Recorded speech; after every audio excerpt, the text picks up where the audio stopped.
Welcome to a new episode of Truth Bombs and Bloopers with Christina and Priska. And today we want to talk about the end of the year, of this glorious year of 2020, and how you can make it even more glorious or give it like a big kaboom to end.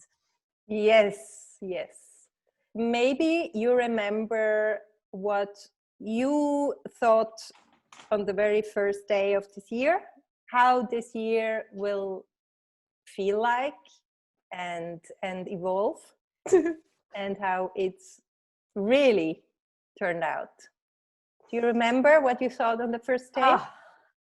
I actually, on the 31st of December 2019, I remember so very well how I said to my husband now, back then my fiance, like, you know, honey, I really want to go more out. I want to do more outside stuff. You're going to restaurants and having dinner outside and stuff like that. And he's like, yes, let's do it. And then 2020. Yes, exactly. A little different going out, going in. Yeah, it was not a going out. It was like universe was like, no, my dearest, that's the way to look this year. And that's what we did. Mm-hmm. Yeah, and you? Yeah, I think it was even you who told me, oh, let's celebrate the golden 20s. and I thought, wow, yeah, it's I felt this sparkling energy, and when I thought back 1920, you know, oh, it must have some resemblance. Yes. And actually there was a pandemic also in really? Yes, in the 20s. Yes. Yeah, it was the Spanish flu. Oh, okay. But I don't know if it was exactly 1920 or 21, but it was in the 20s. Yeah. But the golden 20s really started to be more inside than outside, and some golden inside nuggets that I think everyone had to learn. Yes. Even if not desired. Mm-hmm. We were all forced to find the gold inside. Yeah.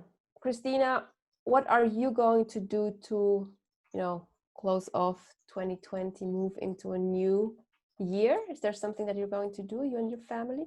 Yes, I have a ritual that I try to do every year. And one first step is that I try to declutter my home before. We often go to the mountains for New Year's, and so that when I come home, that it's like this fresh energy. Wow. And I really look at the objects. Does it really spark joy in me, or is it broken? And the energy just feels more like stuck energy to me.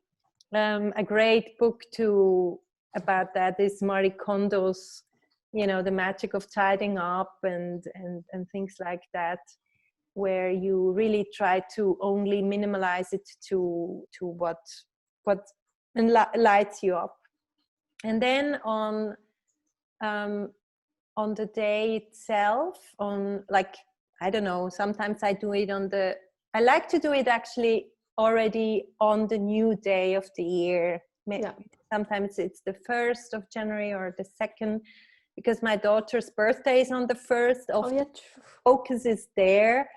And then I often do it on the 2nd when I can already feel the energy. I try to feel into the energy of the new year and find a word that I will come back to throughout the year, that I want to bring into the year. Just one or two words.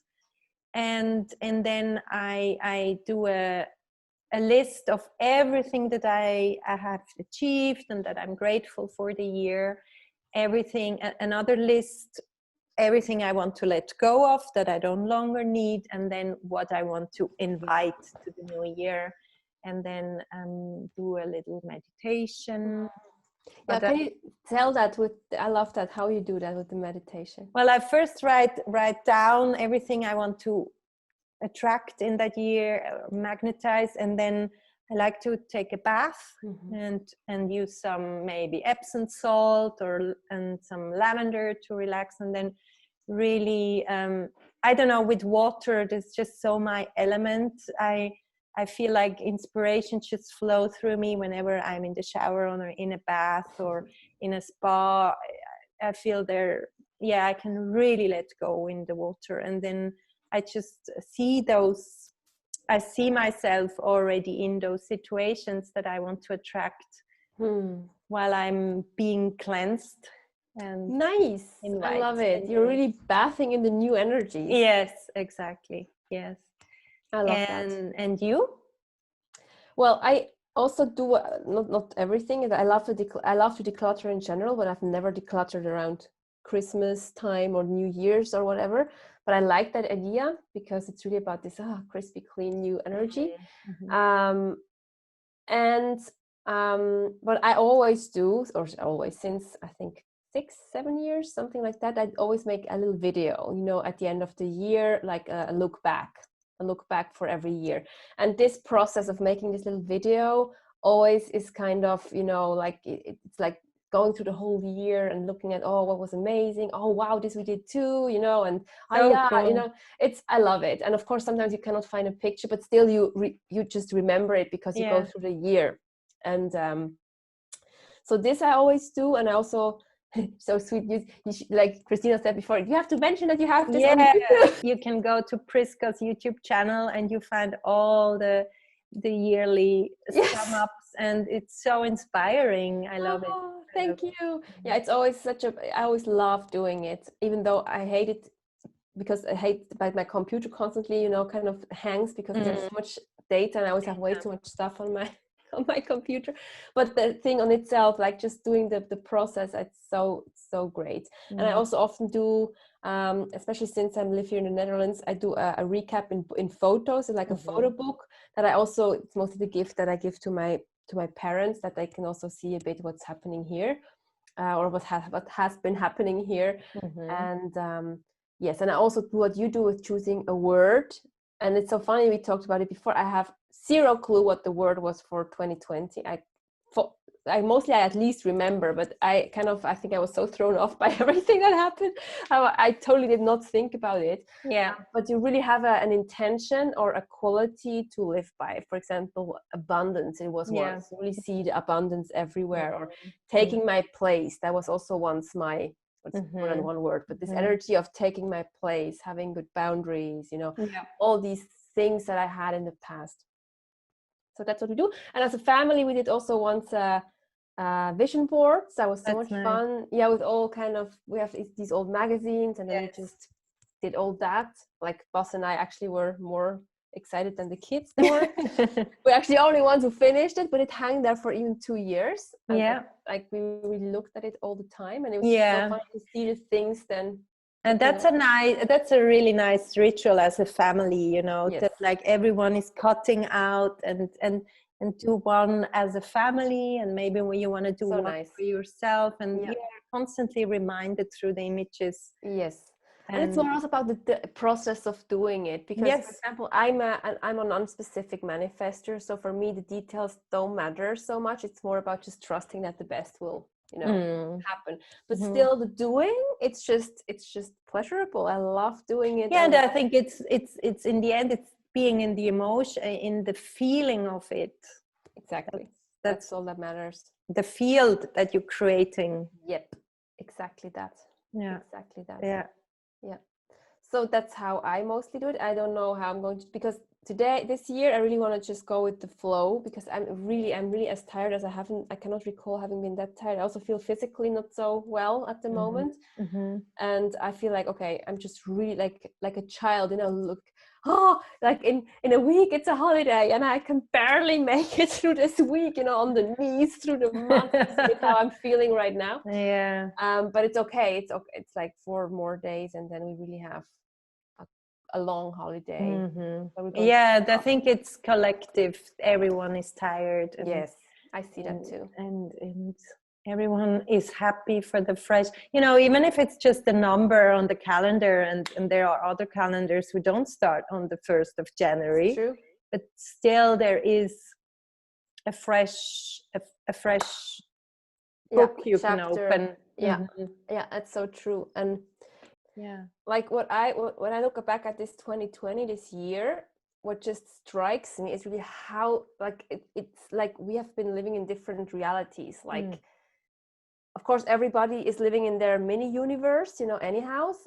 But I really felt like there are people who were so massively struck by the pandemic and had to, like, you know, rearrange their whole lives or whole existences that crumbled down, or, you know, like it was so crazy how many people were really so deeply impacted, and then the others, like for example, more me, not so much has changed actually, you know. It's like more of like, it was just for me personally, and I know this is tragically to say, of course we lost the person to COVID or whatever it was, my mother-in-law at the very beginning. But what actually like what went deeper with me was the whole Black Lives Matters movement that came up with George Floyd, and this is really where I got personally touched even deeper, in a deeper, or affected in a deeper way, even if it's crazy to say, because I mean, like, the pandemic was everywhere, and this was it's also everywhere, but it was just when I look back, this actually shaped me more than the pandemic itself. Yes. Yeah. And I think power was a big issue, how power is used and how power can divide the world through pandemic, the different views on it, and how all the governments had to use their power and find a solution. But then also to see the elections in the US, what power, I think in the last 4 years, power wasn't really connected with wisdom, and what that did to the world, and how this unfolded. And our own power, you know, a lot of people felt totally powerless. And the only way out was the way in, and find new power within. And I think that's why, from that perspective, it was the most abundant year, because everything that we felt was our normal, our power, our gold suddenly fell away, and we had to find it inside. And still there's a big mass, I would say, that is still seeing it as a punishment or a loss or that. But I think a lot of people woke up.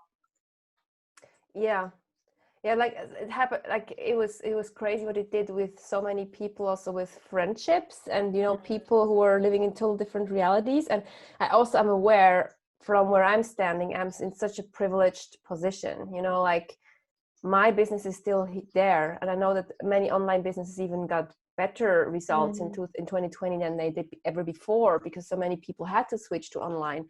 And I mean, also, like, there was not a moment where I was really scared about my existence, you know. And of course, if you are really working, for example, if you were owning a restaurant, or I don't know, if you're having this own business, for example, like a beauty salon or whatever, and this is really like, this is so harsh if like your whole world is just coming down. And I mean, like in Switzerland and the Netherlands, we still have, you know, like these nets, in sense of you don't fall, you probably hopefully don't have to be hungry, you will still get some money somewhere. But in other countries, you just don't have any of these nets, and you just how to feed your family. And I think this is what also struck me so massively, to see how many people are just like standing in front of ruin, you know, like, and have to face it, and where's the solution, you know. So I see all of it. I see like when I look back, I have to think there's so much gold and so much shit that just, it was always there, it just came to the surface in some way, you know. Also the same like racism. It's not that racism all of a sudden happened in 2020, no, it's just, it got much more visible. And maybe also because of COVID, we had more time to actually look at it and actually ask ourselves, what does it mean to be a racist? What is white privilege? What does that mean in our everyday lives? And so on and so on. How do we have these conversations? So for me, it's like when I look back, it was so both. It was like, and it's logical actually, duality, right? We're living on a planet that is in a it's a dual experience. You need the shadow to experience the light. So it's just both for me. And I yeah, sorry. And also, I think that's exactly what COVID is trying to teach, that we can let this reality fall away and not just focus on the duality, the good, the bad, the gold, the shit, the light and the shadow, but really what's beyond that. There is another reality that just is connected to everyone, and everyone belongs to that. And yeah, that's true. So like, yeah, it's like the end for me, because it's there and this always has been there, this, you know, this place that you just described where duality does not exist, and we're still human in a human body, which is of course much dual. So it's sometimes hard to, like, I understand it's sometimes hard to live with one foot in this world and with one foot in that world. And I also want to be compassionate with all the people who still feel like, oh, it's so hard and I'm scared, or, you know, whatever is going on. And it's part, I think it's part of that journey, that journey called life, that we're always you know, evolving, and then we maybe feel it for a moment, it's almost like a little enlightenment, and then we fall back into our dual mind, our fears and our negative thinking. But I think it's really like training a muscle. The more you realize that this is just that this isn't the true reality, that this is like a little mind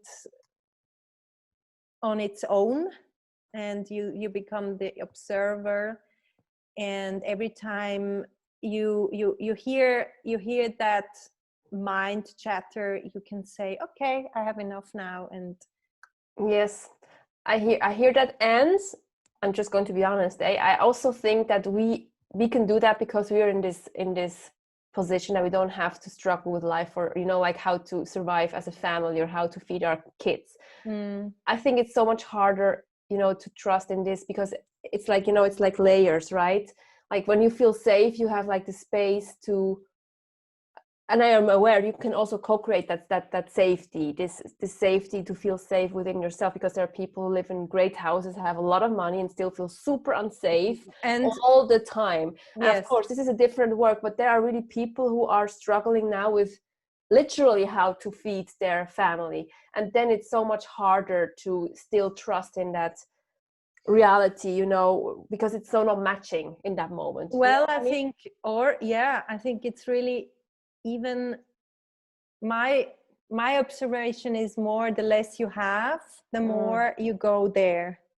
That's also true. Yeah, you know, so many people who had great teachers, you know, who had everything, and who were losing everything and on the streets, that's when they found their true nature, their true being. And that's true. Only through the very, very hard experience, or people who suffer from a natural catastrophe, who come together and they lost everything, and family members, and through that they had to find a light again inside.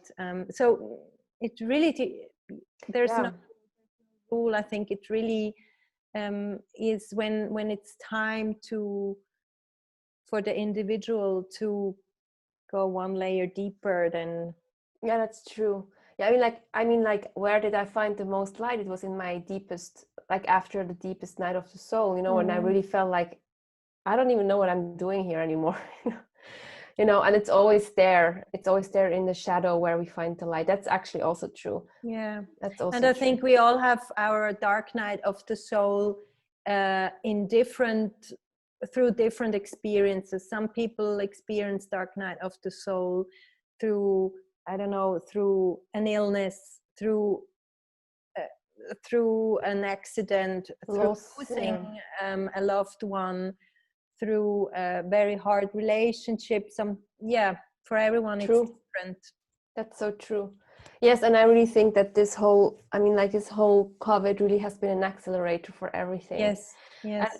And I also see where I feel very much drawn to is like healing the division, because what I see now so much happening is, the pro-vax people against the anti-vax, or like the pro-Trump against the Biden people, and the other way around, or like the conspiracy theorist versus the one who believe in, it's like so much like this. And I feel like, dude, in the end, we're in this together, and I think in the end we all want the same thing. And this is where I feel like, and this is why I'm also feeling so tired. We talked about it before we hit the recording button, how incredibly tired so many people are, because this is not just something that goes by, so easily. This has challenged everyone in so many ways to, ask yourselves, where am I standing? What's my opinion? What do I actually really believe? And what am I actually really standing for?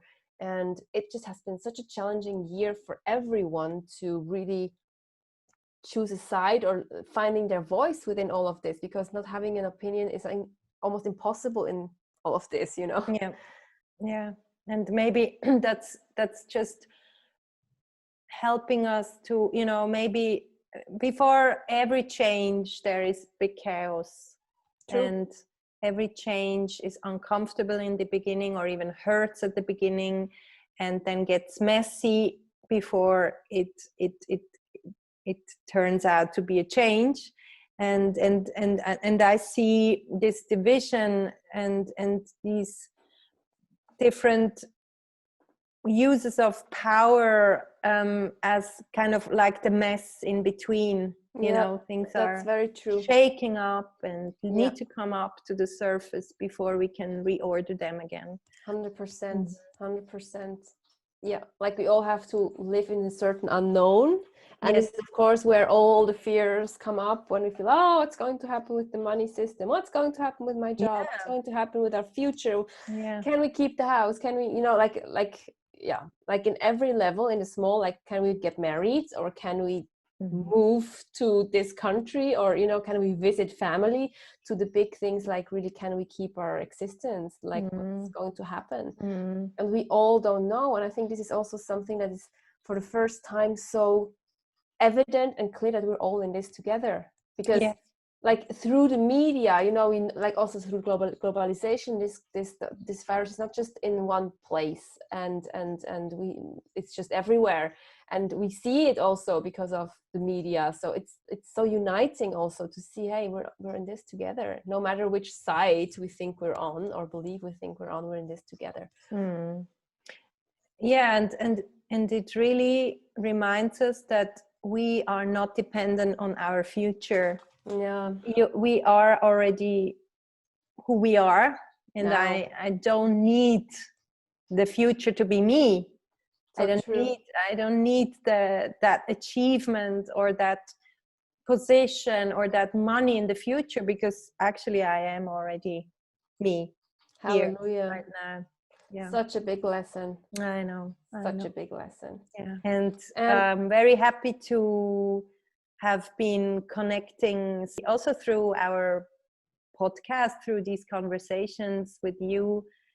Yeah, there is just this connection every 2 weeks that we honor through these conversations. Yes. And I want to thank you for that, and for everyone who is listening, and for everyone who is part of that. And we hope that they inspire you and continue to inspire. And for the new year, we have already planned some guests, right? Yes, some amazing guests. And just want to say thank you so much, Christina. And it's totally the same. I really appreciate, like, we had this idea for so long, like this, having this thing together, just really years. And then we always got kind of hooked up, because we wanted to have a nice, intro where we spend time together, that we are being filmed, or we wanted to go to an island, to Ibiza or somewhere, and have really amazing footage. Backdrop. Yes, and then we started during COVID with Zoom and just with our home, and it's totally okay. Just So start good. before you're ready. Yes, this is how we started. I don't even know when we started. I think in April or something. We did. So thank you so very much to you too, for everything, for being part of this, for actually also like cutting everything and doing these beautiful intros and outros. You're doing so much for this, and I'm just so grateful that you exist, because I don't know, life without you would be Oh, my friend somewhere out there. Yeah, exactly. We would be lost. yeah. Okay, we're going to stop that now, otherwise it's going to be ridiculous. Exactly.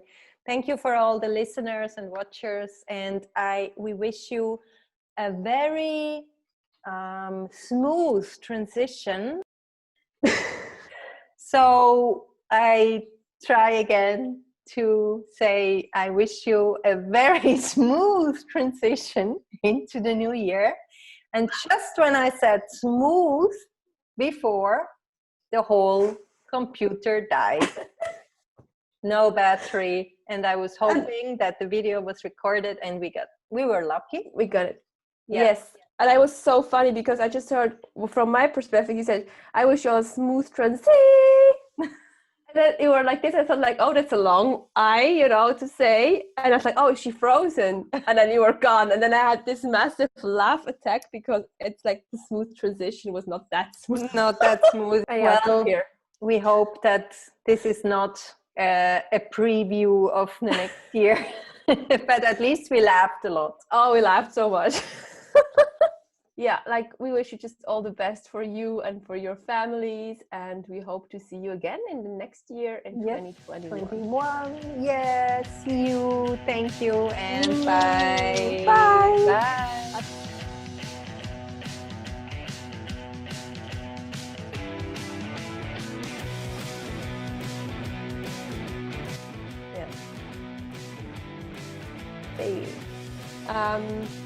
We zeggen we open.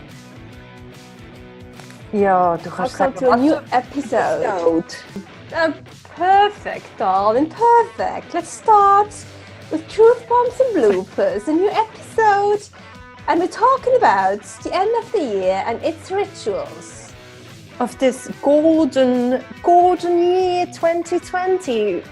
The golden year of 2020, where everything fell apart and together. Okay, bullshit to get aside. Okay. Oh God, Christina, You can do it. I can do it, but now I have to speak like that.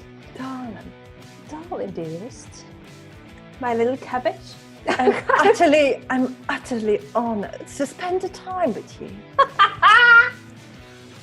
Oh, blimey, the honor is all mine. I've got some tea with you. The tea? It's not tea time right now. It's always tea time. Excuse me, blimey. I run out of milk. So let's start this little chat, won't we? Yeah. Okay. There's a little chatterbox, you. Oh my God. Oh, We're just turning this into a little British comedy, right? Yes, it looks like it, darling. It looks like a limerick from the Buckingham Palace or something. Okay. Okay. Ugh, okay. Welcome back. I can't say welcome back. Why not? Of course. Welcome back. Yeah. Welcome back to another episode. And I'm in this. Das Licht ist irgendwie. Das Licht ist gut. I think we just have one blooper today. It's just the blooper. Oh, okay. Let's do it. Okay. Welcome to a new... I'm so sorry for cutting this. Okay. Welcome to a new episode of Truth Bombs and Bloopers with Christina and Priska. Today we were...